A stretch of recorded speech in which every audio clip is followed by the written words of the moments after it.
ও মিয়া দেখেন, হজ করাটা ভালো কাজ।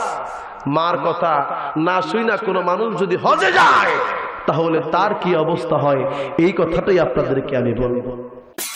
তো মায়ের কয়, মা আপনি যদি আমার পারমিশন দেন তাইলে আমি একটু হজ করতে যাইতাম। সুবহানাল্লাহ। মায়ের কয়, বাবা রে, আমি বৃদ্ধ মানুষ, কখন কোন সময় জানি মারা যায়। ও বাবা, তুমি এই বছর যাইও না, তুমি গেলে আমার খেদমত কি করবে? এক বছর অনুমতি দিলেও না, দ্বিতীয় বছর কয়, বাবা যদি তুমি চলে যাও আমারে কে দেখবে, আমারে কে লালন পালন করবে? আব্বুরে তুমি এই বছর যাইও না, আগামী বছর যাইও। মাওলানা সাহেব কই, মা গো তুমি যত কথা এবার আমি শুনবো না, আমি হজ করার জন্য আমি যাইতাছি। আর মানুষগুলা সবাই তল্লাশি চালায়া দেখে সরসরি কইরা নামাজে খারাইছে।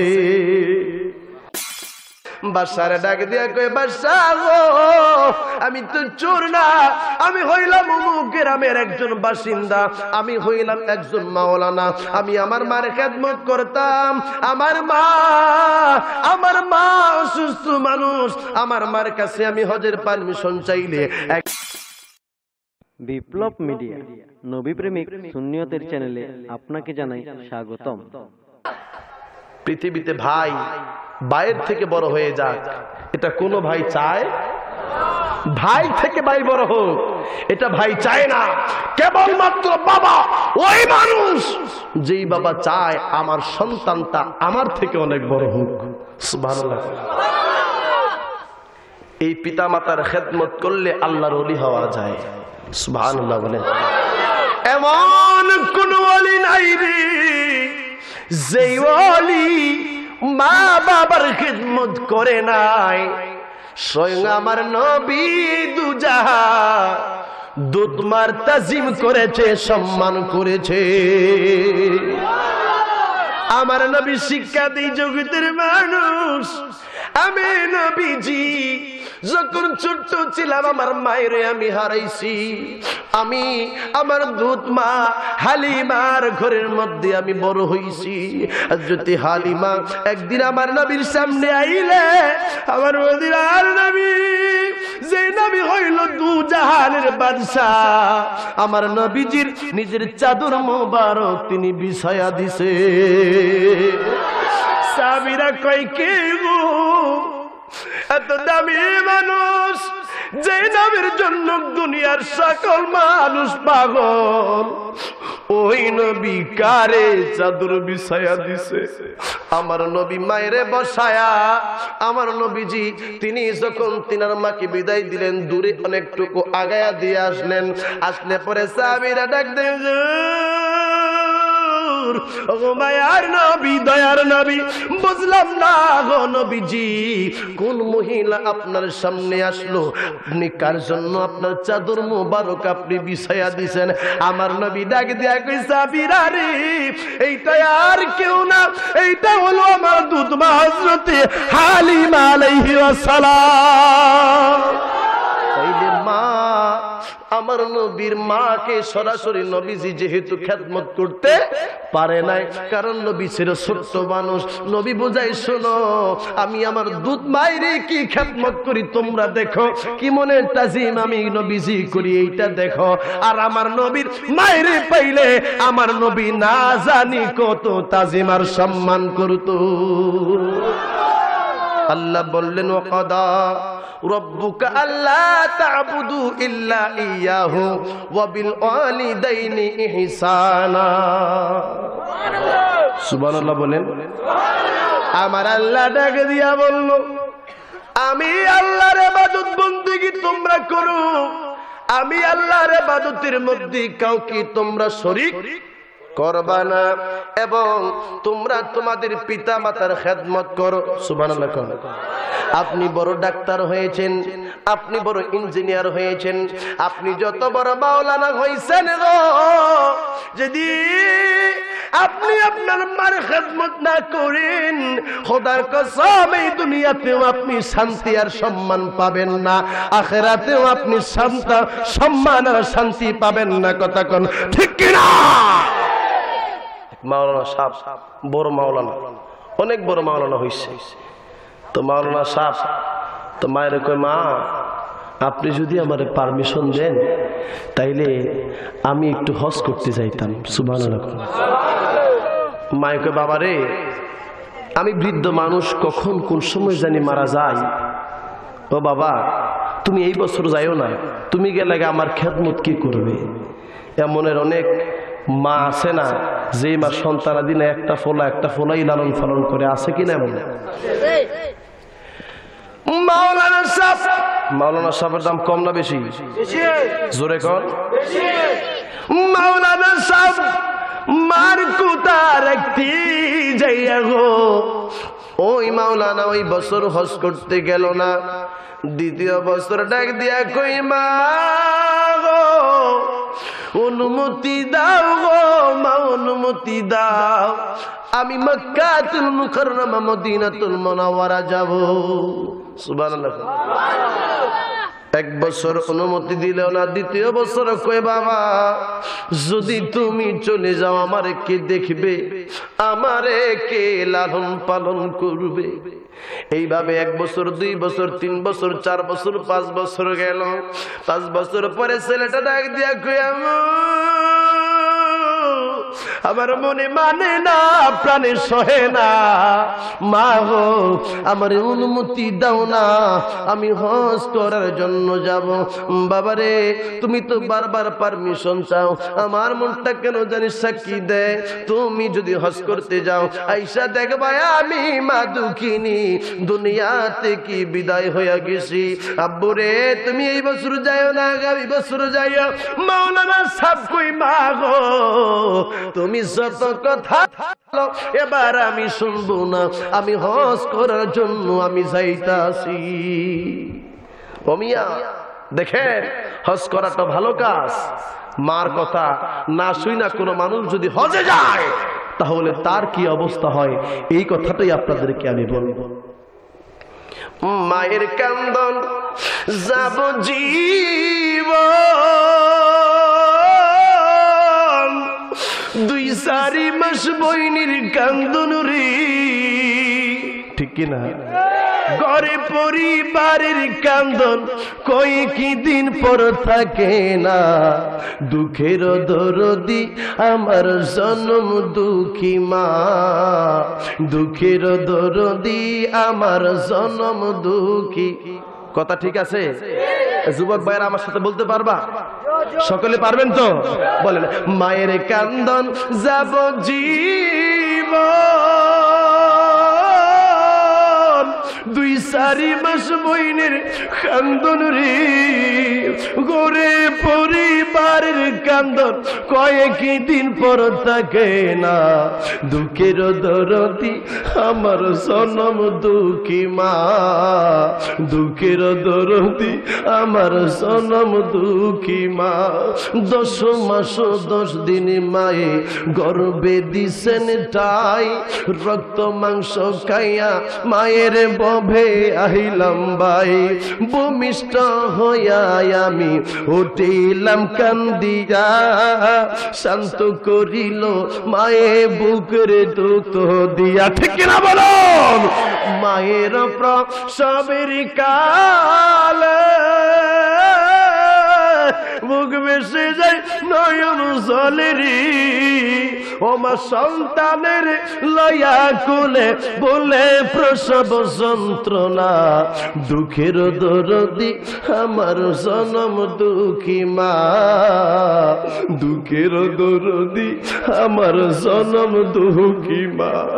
লেংরায়া তোর কানা করা হইলে পড়ে ছেলে, দুলা যাইরা তবু মায়ে টান দিয়া লয় কোলে। ঠিক না বলুন?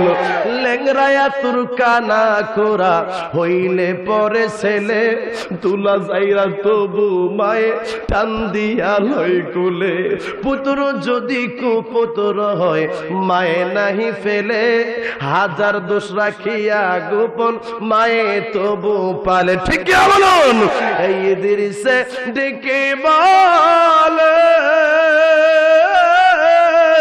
জান্নাত মায়ের পায়ের তলেরি ও তোরা দেখ বুকারি হাদিস খোলে করছে নবী ঘোষণা দুঃখের দরদি আমার জনম দুঃখী মা দুঃখের দরদি আমার জনম দুঃখী মা ওই মাওলানা সাহেব মার কাছ থেকে বিদায় লইয়া মার অনুমতি মার পারমিশন সারা মাওলানা সাহেব ওই মুহূর্তে হজ করার জন্য যাইতাছে আমার বাবারা বর্তমানে যেমনি ভাবে এরোপ্লেন আছে বর্তমানে মানুষ যেমনে আমার বাবারা প্লেন যুগে হজ করতে যায় আগে তো ওই রকমের প্লেনের যুগ ছিল না মানুষ আগে জাহাজে কইরা যাইতো আগে মানুষ হাইটা হাইটা যাইতো ঠিক কিনা মাওলানা সাহেব হাঁটতেছে হাঁটতে হাঁটতে হাঁটতে হাঁটতে অনেক দূর পর্যন্ত মাওলানা সাহেব গেছে সুবহানাল্লাহ পানি যদি থাকে একটু পানি দিন মাওলানা সাহেব অনেক দূর গেলেন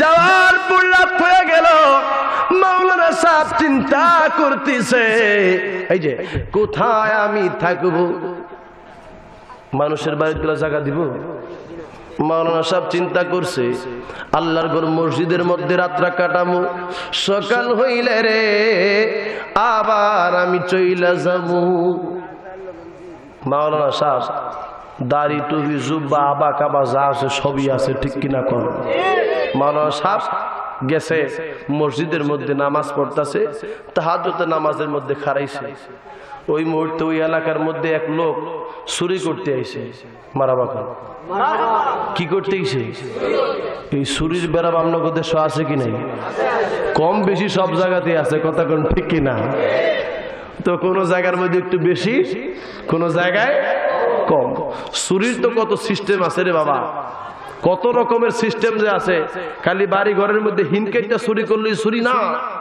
চুরির অনেক রকমের স্টাইল আছে ঠিক কিনা করে তো মাওলানা সাহেব নামাজের মধ্যে খাড়াইছে তো ওই মুহূর্তে চোরে চুরি করতে গেছে এখন রাত্রের বেলা গৃহস্থ সজাগ হয়ে গেছে আচ্ছা বলুন গৃহস্থ সজাগ হইলে ওই সময় কি করে দৌড়াই দিছে না এই চোরাইছে রে চোরাইছে এখন তো ডিজিটাল যুগ যদি একখানা চোরাইতারে তাহলে ইমাম সাহেব আরো দৌড়ে যায় হুজুর চোরাইছে মাইকটা কয়ে দেন ঠিক না কর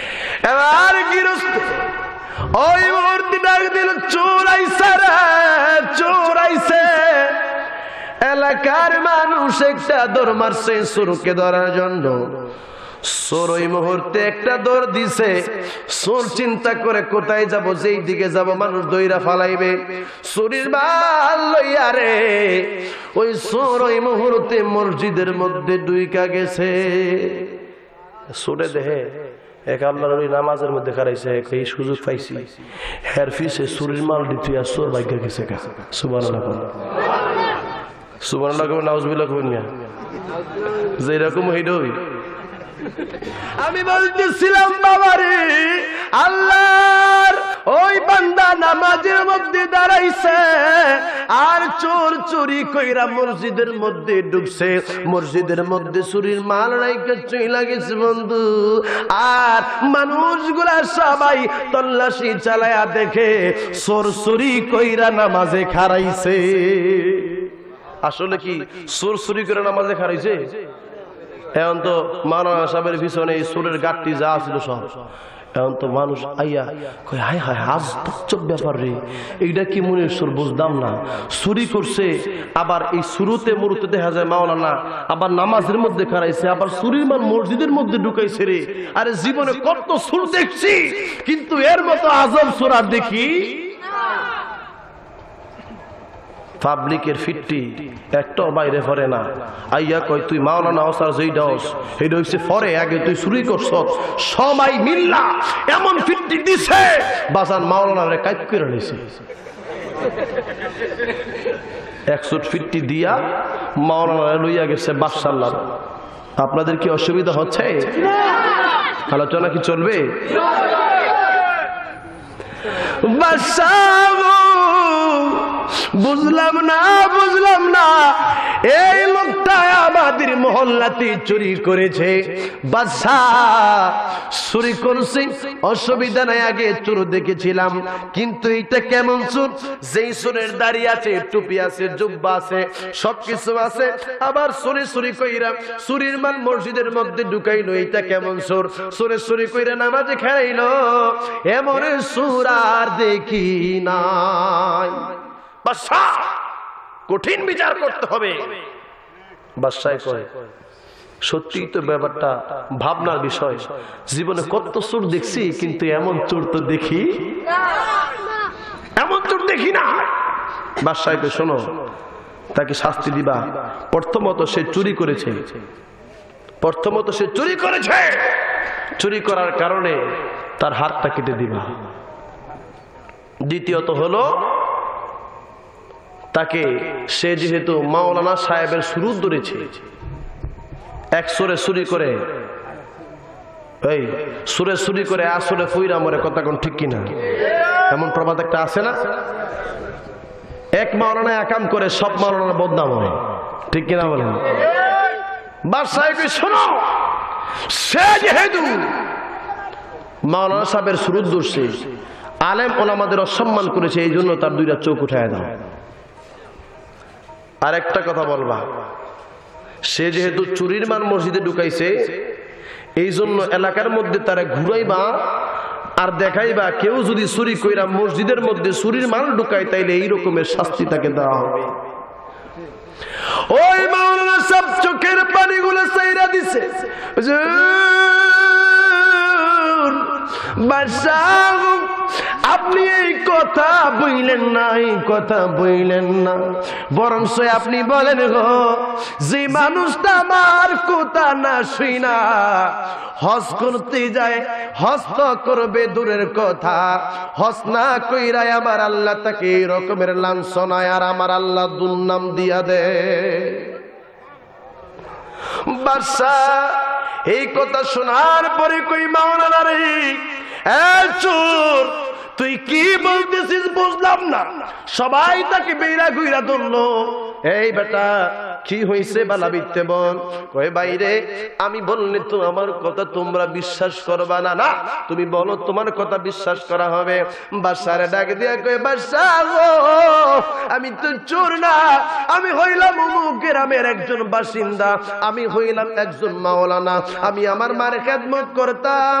আমার মা অসুস্থ মানুষ, আমার মার কাছে আমি হজের পারমিশন চাইলে 1 বছর 2 বছর 3 বছর 4 বছর 5 বছর দেয় না।